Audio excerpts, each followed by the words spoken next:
آج کی ہماری ویڈیو جنگ احد اور مولا علی کی تلوار ذوالفقار کے بارے میں ہے۔ اللہ کے رسول نے جب اللہ کے دین اسلام کو لوگوں تک پہنچانا شروع کیا تو اس پر قریش کے سردار ابو سفیان اور اس کے ساتھی بار بار اللہ کے رسول کی توہین کیا کرتے تھے۔ اس پہ خداوند عالم نے ارشاد فرمایا، اے میرے رسول تم ہجرت کرو۔ جب رسول خدا صلی اللہ علیہ وآلہ وسلم نے مکہ سے مدینہ کی طرف ہجرت کی تو آپ مدینے میں اللہ کے دین کو پھیلانے لگے، اور وہاں مکے میں ابو سفیان نے مکے کے لوگوں کو جمع کیا اور رسول خدا سے جنگ کرنے کے لیے ورقہ لایا۔ ابو سفیان کی بیوی کا نام ہندہ ہے۔ ہندہ نے جنگ بدر کے بعد یہ عہد کیا تھا کہ میں مسلمانوں کو اور اسلام کو نیست و نابود کر دوں گی۔ اس نے یہ عہد بھی کیا کہ میں اپنے باپ اور اپنے بھائی ولید کے قتل کا بدلہ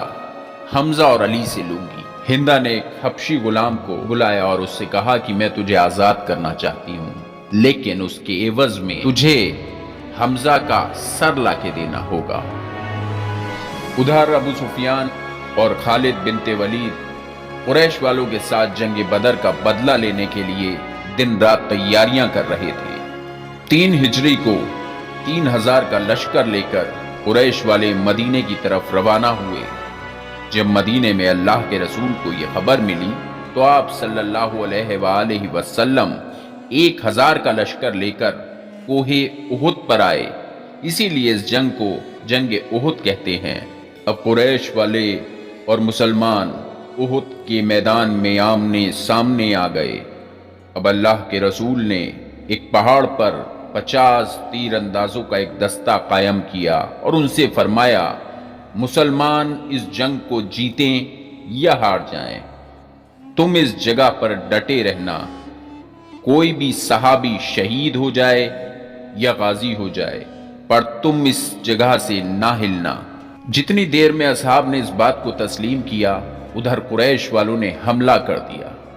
جنگ شروع ہو گئی۔ کہیں امام علی علیہ السلام کی تلوار چلی تو کہیں جناب حمزہ کی تلوار چلی، یہاں تک کہ قریش والے بھاگنے لگے اور مسلمان خوش ہونے لگے کہ جنگ بدر کی طرح یہ جنگ بھی ہم نے جیت لی۔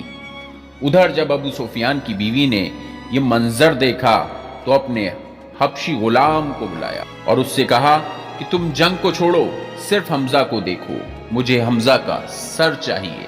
اتنی دیر میں وہ اصحاب جو تیر انداز کے دستے میں پہاڑی پر جمع تھے، جنہیں رسول خدا صلی اللہ علیہ وآلہ وسلم نے یہ حکم دیا تھا کہ حالات کچھ بھی رہیں تم اس جگہ کو نہ چھوڑنا، وہ مال غنیمت کے لالچ میں اپنی جگہ چھوڑ کر پہاڑی سے نیچے اتر آئے۔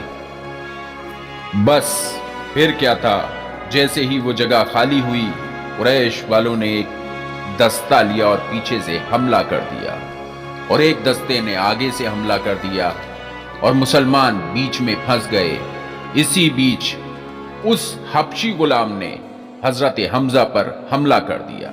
جناب حمزہ کا زمین پر گرنا تھا کہ مسلمانوں میں شور مچ گیا کہ حمزہ شہید ہو گئے۔ اتنے میں ایک لعین نے حضرت رسول خدا صلی اللہ علیہ وآلہ وسلم کے چہرہ مبارک پر حملہ کر دیا، جس میں آپ کا ایک دانت شہید ہو گیا۔ اتنے میں یہ شور برپا ہو گیا کہ اللہ کے رسول شہید ہو گئے۔ بس اتنا سننا تھا کہ مسلمانوں میں بھگدڑ مچ گئی۔ یہ خبر جب مولا علی علیہ السلام تک پہنچی تو امام علی علیہ السلام شیر کی طرح کفار کے لشکر کو چیرتے ہوئے اللہ کے رسول کے پاس پہنچے۔ جیسے ہی آپ نے اللہ کے رسول کے چہرے پر نظر ڈالی تو امام علی علیہ السلام نے رسول خدا صلی اللہ علیہ وآلہ وسلم کو ایک محفوظ جگہ پر بٹھایا اور خود شیر کی مانند قریش والوں پر حملہ کیا۔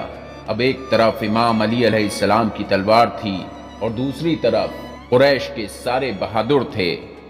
کسی کا سر، کسی کا پاؤں، کسی کا ہاتھ کٹ کٹ کر زمین پر گرنے لگے۔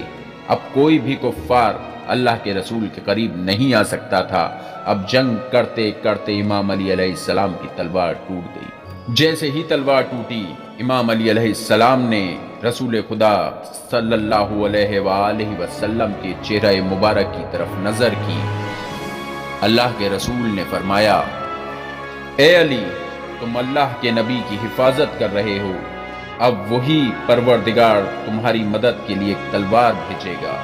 بس نبی اللہ کے منہ سے ان لفظوں کا ادا ہونا تھا کہ حضرت جبرائیل علیہ السلام آسمان سے یہ کہتے ہوئے نازل ہوئے، لا فتح الا علی، لا سیف الا ذوالفقار، اور امام علی علیہ السلام کو ایک تلوار پیش کی۔